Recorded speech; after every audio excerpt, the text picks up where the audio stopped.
சிவராமகிருஷ்ணன் அப்படிங்கிற ஒரு நேயர் கேள்வி கேட்டிருக்கார். அவருடைய கேள்வி என்னன்னு சொல்லி பார்த்தோம்னா, முன்னோர் வழிபாடு என்பது அவசியம்தானா அப்படிங்கிற மாதிரி கேட்டிருக்கார். நீங்க அடிக்கடி இந்த முன்னோர் வழிபாட்டினை பற்றி பேசிக்கொண்டே வருகிறீர்கள். அந்நிய தேசத்தவர்கள் யாரும் இந்த முன்னோர் வழிபாட்டிற்கு இத்தனை முக்கியத்துவம் தருவதில்லையே.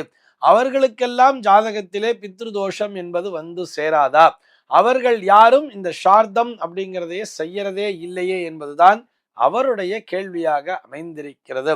நம்மில் பலருக்கும் இந்த சந்தேகம் என்பது தோன்றலாம். பித்ருதோஷம் அப்படிங்கிறது வந்து ஒரு அசம்ஷனா சொல்லி இருக்கா அப்படின்னு சொன்னா, எதனால சொன்னா அப்படிங்கிறத பார்க்கணும் இல்லையா? எல்லோருக்கும் பித்ருதோஷம் என்பது வந்து சேராதா? ஃபாரின்ல இருக்கிறவெல்லாம் சார்தமே பண்றது இல்லையே, அந்நிய தேசத்தவர்கள் மாற்று மதத்தினர்கள்லாம் பண்றது இல்லையே அப்படின்னு சொன்னா, எல்லோருமே அவரவருக்குரிய முறையின்படி அவரவர்கள் பின்பற்றுகின்ற அந்த மத நம்பிக்கைகளின்படி எல்லோருமே அந்த முன்னோர் வழிபாட்டினை மேற்கொண்டுதான் வருகிறார்கள். நம்ம கேலண்டர்ல பார்த்தாலே தெரியும், அவங்களுக்கும் அந்த முன்னோர் வழிபாட்டிற்குரிய நாள் அப்படிங்கிறத தனியா ஒவ்வொரு நாள் கொடுத்திருப்பா. எல்லோருமே பின்பற்றி கொண்டுதான் இருக்கிறார்கள். ஆனால் நாம் ஏன் இத்தனை முக்கியத்துவம் கொடுக்கிறோம்? ஒவ்வொரு மாதந்தோறுமே வரக்கூடிய அமாவாசை நாளிலே நம்ம வந்து அவசியம் அந்த முன்னோர் வழிபாடு பண்ணணும்னு சொல்றோமே, இதற்கான காரணம் என்ன அப்படின்னு சொல்லி பார்த்தோம்னா, இந்த பாரத தேசம்னு சொல்றோம் இல்லையா, இந்த பாரத தேசமே ஒரு புண்ணிய பூமி அப்படின்னு சொல்றார். இந்த மண்ணினுடைய மகத்துவம் என்பதே அதுதான். இந்த மண்ணினுடைய மகத்துவம் என்ன தெரியுமா? நம்ம ஒரு முன்னோர் வழிபாட்டினை மேற்கொள்ள வேண்டும் என்று சொன்னால், அது நம்முடைய பரம்பரையிலே இருக்கக்கூடிய முன்னோர்களுக்கு மாத்திரமல்ல, இந்த உலகத்திலே உயிர் நீத்திருக்கக்கூடிய அனைத்து ஆன்மாக்களுக்கும் சாந்தி என்பது கிடைக்க வேண்டும் என்ற அந்த பிரார்த்தனையை முன்னிறுத்துவதுதான் நம்முடைய இந்த கடமையாகவே சொல்லி வைத்திருக்கிறார்கள். யாருக்கெல்லாம் அப்பாங்கிறது இல்லையோ அவர்கள் அனைவருமே இந்த அமாவாசை நாளிலே முன்னோர் வழிபாட்டினை அவசியம் மேற்கொள்ள வேண்டும் சொல்றார். உதாரணத்திற்கு ஈஸியா புரியுற மாதிரி சொல்லணும்னு சொன்னா, இந்த அமாவாசை நாள்ல போய் தர்ப்பணம் பண்ணுவா தெரியுமா? ஒரு ஆத்தங்கரையில இல்லைன்னா ஒரு கடற்கரை ஓரமோ, இந்த தை அமாவாசை ஆகட்டும், ஆடி அமாவாசை ஆகட்டும், மகாலய அமாவாசை ஆகட்டும், இது போன்ற விசேஷமான நாட்களிலே ஆங்காங்கே இருக்கக்கூடிய அந்த புண்ணிய தீர்த்தங்களிலே போய் தர்ப்பணாதிகளை செய்வார்கள்.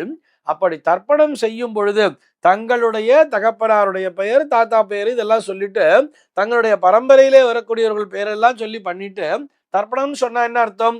எள்ளும் தண்ணீரும் இறைப்பது தானே. கையில தர்ப்பையை வச்சுண்டு எள்ளும் தண்ணீரும் வச்சுண்டு நேரா அவர்கள் பெயரை சொல்லி தர்ப்பயாமி தர்ப்பயாமின்னு சொல்லி விடுறா இல்லையா? இது எல்லாவற்றையும் செய்துவிட்டு கடைசியாக என்ன தெரியுமா ஒரு மந்திரத்தை சொல்வார்கள். என்ன மந்திரத்தை சொல்லி விடுவான்னு சொல்லி பார்த்தோம்னா, ஏஷான்ன மாதா ந பிதா ந பிராதா நச்ச பாந்தவஹ ந மித்ரஹ ந அந்நிய கோத்திரணஹ தே சர்வே திருப்தி மாயாந்து மயஹா உத்ருஷ்டைஹி குஷோதகிஹி என்று சொல்லி எல்லோருக்குமாக சேர்த்து செய்வார்கள்.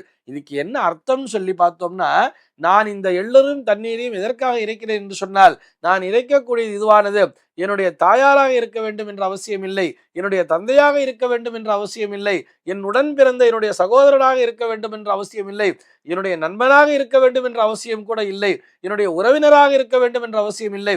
யாராக இருந்தாலும் அந்த பித்ருலோகத்திலே வசிக்கக்கூடிய அனைத்து அந்த ஆன்மாக்களுக்கும் இது சென்று சேரட்டும் அப்படின்னு சொல்லி, உயிர் துறந்த அனைத்து ஆன்மாக்களுக்கும் நான் இந்த எள்ளையும் நீரையும் இறைக்கிறேன்னு சொல்லிட்டு ஒவ்வொரு தடவை தர்ப்பணம் பண்ணும் பொழுதும் இந்த மந்திரத்தை சொல்வார்கள்.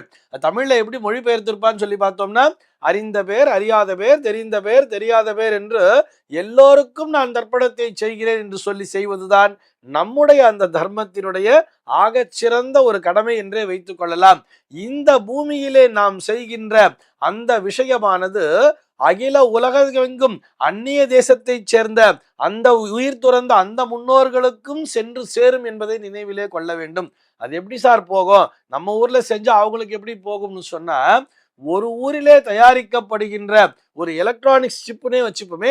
உதாரணத்திற்கு ஈஸியா புரியுற மாதிரி சொல்லணும்னு சொன்னா, அந்த சிலிக்கான் வேலின்னே சொல்லுவா தெரியுமா? இந்த சிலிக்கான் சிப்ஸ் எல்லாம் எங்க கிடைக்கும்? இந்த சைனா மாதிரியான கண்ட்ரில தானே கிடைக்குது.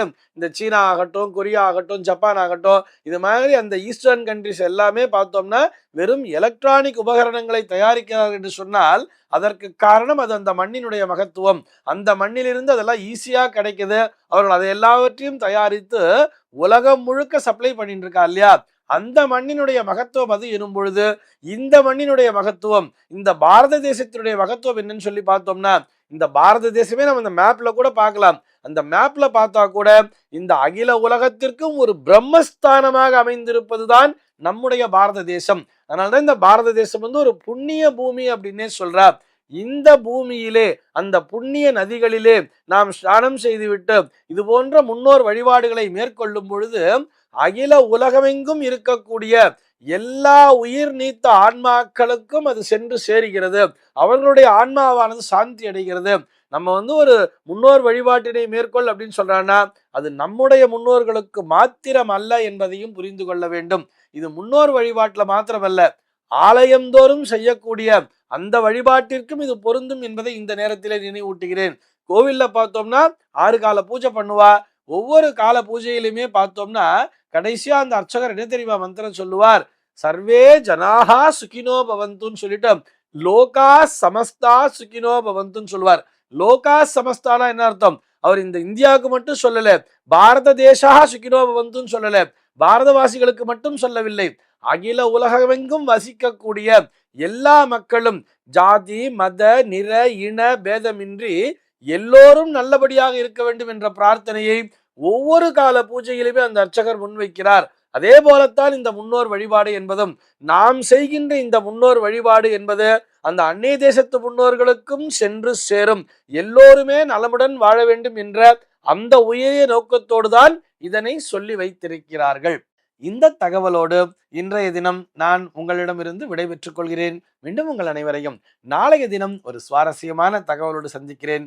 எம்பெருமானினுடைய திருவருளினாலே இந்த நாள் உங்கள் அனைவருக்கும் சுப தினமாக அமைவதற்கு வாழ்த்துக்கள்.